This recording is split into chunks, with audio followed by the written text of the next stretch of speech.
Assalamualaikum warahmatullahi wabarakatuh. Kali ini saya akan menjelaskan tentang penjadwalan di dalam sistem operasi. Apa sih pengertiannya? Apa sih kriteria-kriterianya? Apa sih tugasnya? Apa sih sasarannya? Dan tipenya, serta strategi dan algoritma-algoritma dalam penjadwalan. Nah, sebelum saya menjelaskan, izinkan saya terlebih dahulu untuk memperkenalkan diri ya. Perkenalkan, nama saya Dwina Perindini dengan NPM 19110481 dari kelas TIP 1905. Nah, di sini saya menjelaskan untuk memenuhi UTS saya dari mata kuliah Sistem Operasi dengan dosen Bapak Abdul Sani Sembiring MKOM. Nah, langsung saja saya jelaskan ke materinya. Nah, apa sih pengertian dan tugas penjadwalan? Nah, penjadwalan sendiri merupakan kumpulan kebijaksanaan dan mekanisme di sistem operasi yang berkaitan dengan urutan kerja yang dilakukan sistem komputer. Nah, adapun penjadwalan bertugas memutuskan yang pertama, proses yang harus berjalan. Jadi, penjadwalan itulah yang memutuskan apa proses yang mana yang harus akan berjalan. Nah, yang kedua, kapan dan selama berapa lama proses itu berjalan. Nah, jadi penjadwalan yang memutuskan kapan proses itu akan dijalankan dan selama berapa lama proses itu akan berjalan. Itu. Oke, selanjutnya saya akan menjelaskan kriteria untuk mengukur dan optimasi kinerja penjadwalan. Yang pertama itu adil atau fairness.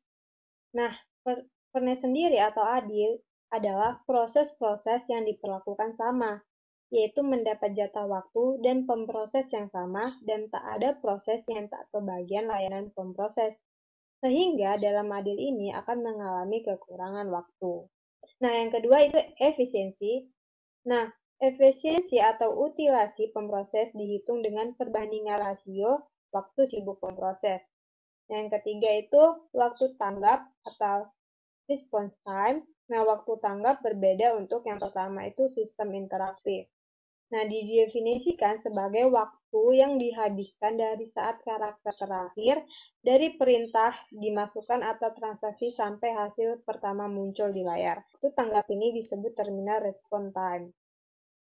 Yang kedua itu sistem waktu nyata. Nah, sistem waktu nyata didefinisikan sebagai waktu dari saat kejadian internal atau eksternal sampai instruksi pertama rutin layanan yang dimaksud dengan eksekusi. Disebut event response time. Nah, yang keempat itu turnaround time. Nah, turnaround time sendiri adalah waktu yang dihabiskan dari saat program atau job mulai masuk ke sistem sampai proses diselesaikan sistem. Waktu yang dimaksud adalah waktu yang dihabiskan di dalam sistem. Dia diekspresikan sebagai penjumlah waktu eksekusi atau waktu pelayan job dan waktu menunggu, yaitu turnaround time sama dengan waktu eksekusi ditambah waktu menunggu. Yang kelima adalah throughput. Throughput adalah jumlah kerja yang dapat diselesaikan dalam satu unit waktu. Cara mengekspresikan throughput adalah dengan jumlah job pemakai yang dapat dieksekusi dalam satu unit atau interval waktu.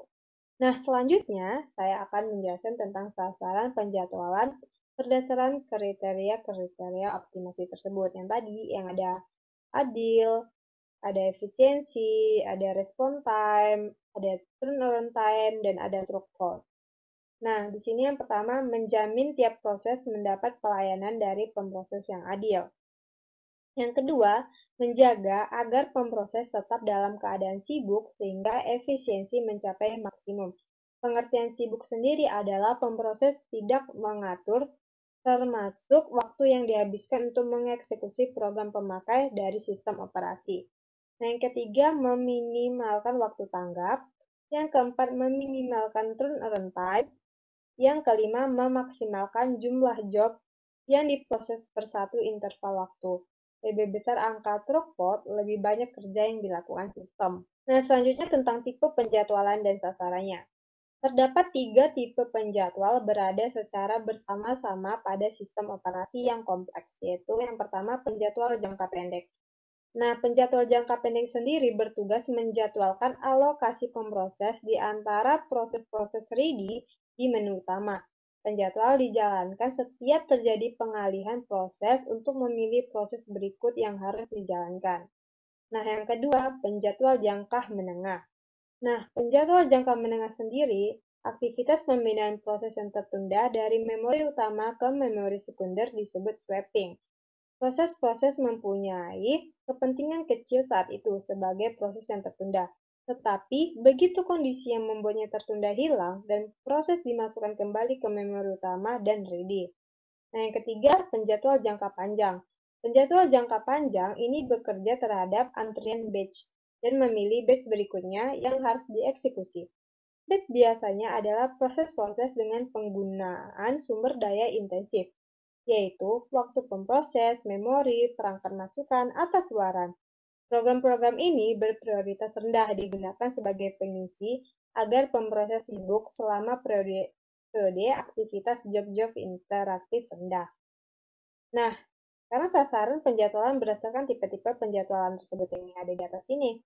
Yang pertama yaitu memaksimumkan kinerja untuk memenuhi satu kumpulan kriteria yang diharapkan. Nah, yang kedua, mengendalikan transisi dari suspended to ready, keadaan suspend ke ready, dari proses-proses swapping. Yang ketiga, memberi keseimbangan job-job campuran. Nah, selanjutnya strategi penjadwalan. Nah, terdapat dua strategi penjadwalan, yaitu yang pertama, penjadwalan non-preemptive atau round to completion. Nah, proses diberi jatah waktu oleh pemproses, maka pemproses tidak dapat diambil alih oleh proses lain sampai proses itu selesai. Nah, yang kedua, penjadwalan preemptive.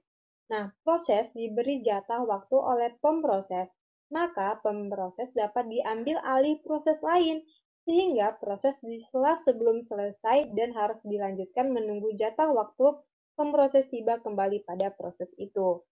Nah, yang terakhir saya akan menjelaskan tentang algoritma-algoritma penjadwalan. Berikut jenis-jenis algoritma berdasarkan penjadwalan. Yang pertama itu non-preemptive menggunakan konsep ada FIFO, yaitu first in first out, atau FCFS, first come first serve. Yang kedua ada SGF atau shortest job first. Yang ketiga ada HRN, highest ratio next. Yang keempat ada MFQ, multiple feedback push. Nah, yang kedua di sini ada preemptive menggunakan konsep yang pertama RR atau round robin. Yang kedua ada SRF atau shortest remaining first. Yang ketiga ada PS, priority scheduling. Nah, di sini yang terakhir ada GS, yaitu guaranteed scheduling.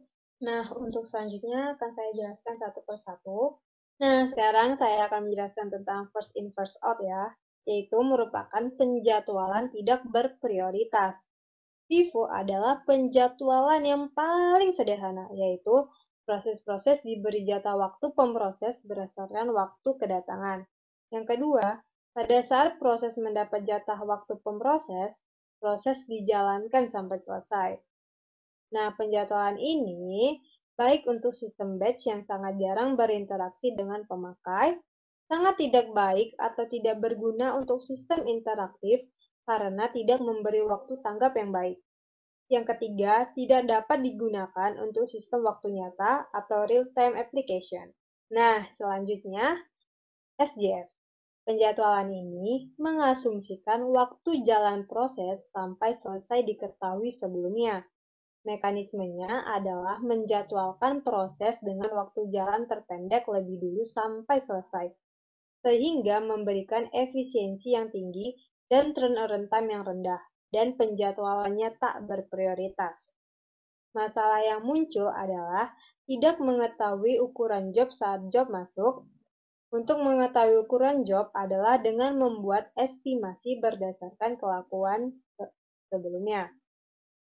Kedua, proses yang tidak datang bersamaan, sehingga penetapannya harus dinamis. Penjadwalan ini jarang digunakan karena merupakan kajian teoritis untuk perbandingan turnaround time-nya. Oke, next. Nah, selanjutnya HRN, yaitu penjadwalan berprioritas dinamis. Penjadwalan untuk mengoreksi kelemahan SDF adalah strategi penjadwalan dengan prioritas proses tidak hanya merupakan fungsi waktu layanan tetapi juga jumlah waktu tunggu proses. Begitu proses mendapat jatah pemproses, proses berjalan sampai selesai. Karena waktu layanan muncul sebagai pembagi, maka job lebih pendek berprioritas lebih baik. Karena waktu tunggu sebagai pembilang, maka proses yang telah menunggu lebih lama juga mempunyai kesempatan lebih bagus. Disebut HRN karena waktu tunggu ditambah waktu layanan adalah waktu tanggap, yang berarti waktu tanggap tertinggi yang harus dilayani. Oke, next. Nah, selanjutnya MFQ, yaitu merupakan penjadwalan berprioritas dinamis, yang dimana penjadwalan ini untuk mencegah atau mengurangi banyaknya swapping dengan proses-proses yang sangat banyak menggunakan pemproses. Karena menyelesaikan tugasnya memakan waktu lama, diberi jatah waktu atau jumlah kuanta lebih banyak dalam satu waktu. Yang kedua, penjadwalan ini juga menghendaki kelas-kelas prioritas bagi proses-proses yang ada. Kelas tertinggi berjalan selama 1 kuanta. Kelas berikutnya berjalan selama 2 kuanta. Kelas berikutnya berjalan 4 kuanta, dan seterusnya. Oke, next. Nah, selanjutnya round robin.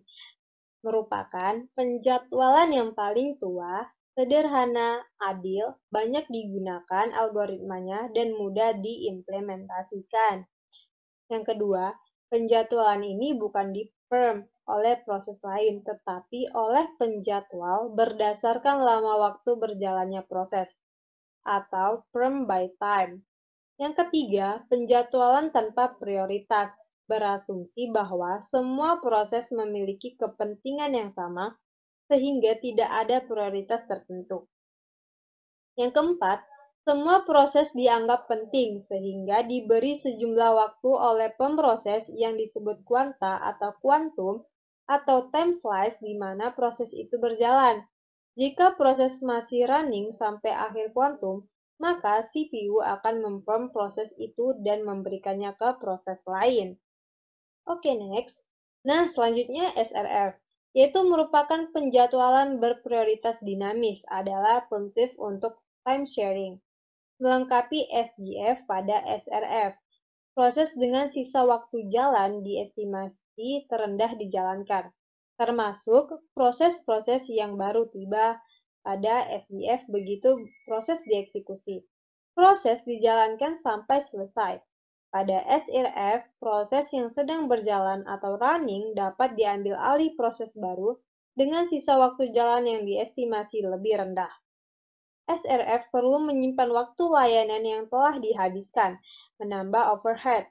Secara teoritis, SRF memberi waktu tunggu minimum tetapi karena overhead peralihan, maka situasi tertentu SDF bisa memberi kinerja lebih baik dibanding SRF. Oke, next. Nah, selanjutnya PS adalah tiap proses diberi prioritas dan proses yang berprioritas tertinggi mendapat jatah waktu yang lebih dulu atau running. Contoh penjadwalan berprioritas, proses-proses yang sangat banyak operasi masukan atau keluaran menghabiskan kebanyakan waktu untuk menunggu selesainya operasinya masukan atau keluaran. Proses-proses ini diberi prioritas sangat tinggi, sehingga begitu proses memerlukan pemproses segera diberikan. Proses akan segera memulai permintaan masukan atau keluaran berikutnya, sehingga menyebabkan proses blok, menunggu selesainya operasi masukan atau keluaran. Dan yang terakhir adalah GS. Penjadwalan ini memberikan janji yang realistis, atau memberi daya pemproses yang sama. Untuk membuat dan menyesuaikan performance adalah jika ada N pemakai, sehingga setiap proses pemakai akan mendapatkan 1/N dari daya pemproses CPU. Untuk mewujudkannya, sistem harus selalu menyimpan informasi tentang jumlah waktu CPU untuk semua proses sejak login, dan juga berapa lama pemakai sedang login. Kemudian, jumlah waktu CPU yaitu waktu memulai login dibagi dengan N, sehingga lebih mudah menghitung rasio waktu CPU. Karena jumlah waktu pemproses tiap pemakai dapat diketahui, maka dapat dihitung rasio antara waktu pemproses yang sesungguhnya harus diperoleh, yaitu 1/n waktu memproses seluruhnya dan waktu pemproses yang telah diperuntukkan proses itu. Nah, itulah yang bisa saya sampaikan dari mulai pengertian, tugasnya, kriterianya, sasarannya, strateginya, tipenya, dan algoritma-algoritma berdasarkan penjadwalan. Nah, untuk itu, saya akhiri dari materi kali ini. Lebih dan kurangnya saya mohon maaf. Terima kasih. Assalamualaikum warahmatullahi wabarakatuh.